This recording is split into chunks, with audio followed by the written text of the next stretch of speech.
کادر تیم ملی گفتن پرچم ایران آوردین، یه نگاهی بهم کردن و گفتن نه هستش، حالا تو فرودگاه میخریم. من تا حالا فرودگاه امام خمینی رو نرفته بودم، ندیده بودم، فکر کردم اونجا هست. رفتیم اونجا دیدم خب یه خودم پرچم فروشی کجاست، خندیدن به ما. تهش فهمیدیم که اینا چون فکر میکردن من مقامی نمیرم اصلا پرچمم نیاورده بودن.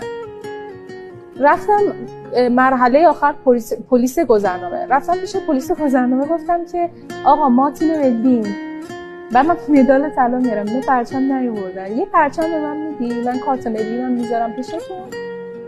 برگشتم دم یه کارت ملی مو بگیرم پرچمتون رو بدم. خندیدن و شوخی و یه دونه از این پرچم رو میزیاشون کوچولوها رو به من گفتم بیا بابا بگیر، ولی اگه مدال نیاوردی ما نمیذاریم وارد ایران شی.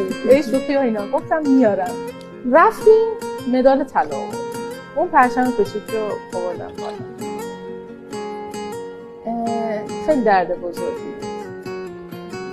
جز خودم هیچ کسی ایمان نداشت که من مدال طلا میارم.